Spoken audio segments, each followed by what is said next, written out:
Imagine you're stuck in the middle of a swamp. Every step you take, instead of moving closer to solid ground, sinks you deeper. That's what it feels like to be trapped in debt. You want out. You want to breathe. But without realizing it, you may be making choices that are digging the hole even deeper. Today, I want to speak to you clearly. No pretty theories. No magical fixes. Just the 6 most common mistakes people in debt make. The same mistakes that keep them stuck. Mistakes that repeat themselves like a financial curse. But here's the truth. They're not curses. They're patterns.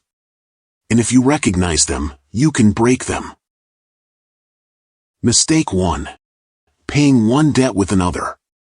Using one credit card to pay another. Taking a loan from Bank A to pay Bank B. That's not a strategy, it's an illusion. It's like trying to empty a sinking boat using a bucket that's also leaking. All you're doing is postponing the problem. And the more you delay it, the worse it gets. Each move creates a cycle that's hard to escape. Debt on top of debt. Promise on top of promise. And interest piling up like a snowball rolling downhill. Now sure, if you can refinance with better terms and lower interest, go ahead. But let's be real. Banks know when you're in trouble. They won't offer better conditions when your finances are already burning. You can't fight debt by adding more debt. That's a battle you'll never win. Mistake 2. Putting creditors ahead of your family. This one's hard to hear. But it must be said. Your family. Your children. Your health. Your stability. They come first. Always. Paying a debt should never mean skipping meals, stopping medication, or sacrificing basic needs. Picture a tree that waters its leaves but forgets its roots. What happens?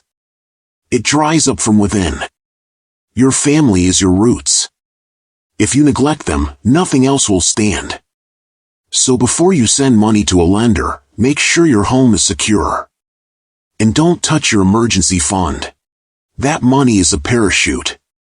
Debts may feel heavy, but they're not free fall. They're a steep climb, tough, but survivable. Short on money? Find another income stream. Ask for help. But don't trade your family's well-being for a monthly payment. Banks protect their interests.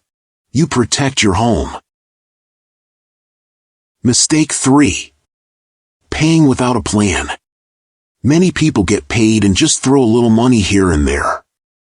No plan. Just hope. That's like trying to empty a swimming pool with a spoon.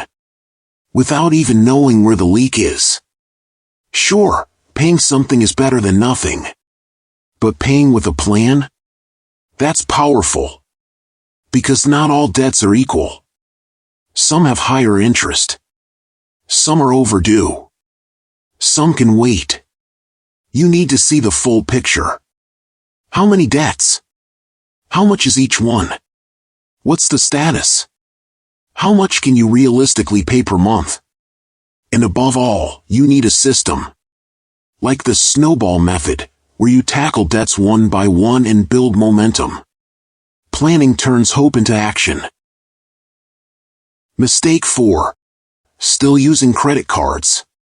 Using credit cards while in debt is like digging deeper while you're already stuck in a hole. Hoping somehow, you'll dig all the way to the other side of the planet. That's not how this works. Credit cards make it feel like the money is there. But it's not. It's borrowed. It's future debt. And when you're struggling, temptation becomes your enemy. Can't cut them up? Fine. Leave them at home. Put them in a drawer. Freeze them in a bag of water if you have to. Seriously. Because even having it in your wallet increases your risk. Right now, your goal isn't convenience. Your goal is control. Mistake 5. Skipping payments because you don't have the full amount. This mistake is quiet, but dangerous. It happens when someone says, "My payment is $200. I only have $50. I'll just skip this month and pay double next time." But what if next month, you still can't? Now you owe $400. Then you skip again. Now it's $600. The snowball just keeps growing. Think of it like pushing a heavy rock downhill. The longer it rolls, the harder it is to stop. Always pay something. Even a small payment can help. It might not solve everything, but it might keep you out of legal trouble, avoid late fees, or give you time to renegotiate. In a financial fight, even a few dollars can buy you time. And time is priceless. Mistake 6. Not having a real budget. Know what's more dangerous than debt? Not knowing how you got into it. Many people have no idea where their money goes. They live day to day. They spend. And one morning they wake up $5,000 in debt and ask, "How did this happen?" Not having a budget is like sailing blindfolded. You might move forward, but chances are you'll crash or get lost.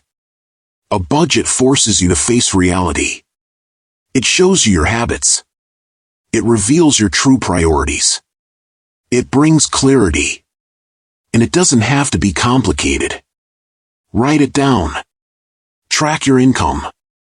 List your fixed expenses. Figure out what's left to pay off debt. Use envelopes if needed. Split the cash by week. If it's not in the envelope, don't spend it. A budget doesn't limit you. It guides you. Bonus mistakes. Hiding and forgetting self-care. Some people hide. They ignore the calls. They delete the emails. They think if they don't look at the problem, it'll disappear. But debt doesn't vanish. Interest keeps growing. Facing the situation is always better. One honest phone call could save you time, help you restructure, freeze your interest, or avoid legal action. And one last thing. Don't forget yourself in this process. Getting out of debt requires sacrifice. Yes. But it also requires motivation. Celebrate your wins. Pay off a debt? Treat yourself to a movie. Enjoy a small reward within your budget. That motivation is fuel. It keeps you going. Remember this. Debt does not define you. It's a situation, not your identity. And every situation can change.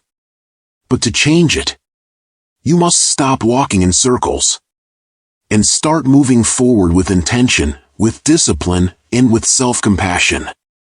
You are not alone. And you are not doomed to live in debt. All it takes is recognizing the patterns, building better habits, and keeping your feet moving. Step by step, payment by payment, until one day, you'll look back and say, "It was worth it. Today, I'm free." Let me know in the comments which habits you're going to change to get out of debt. And don't forget to subscribe and turn on the notification bell so you won't miss any of our videos.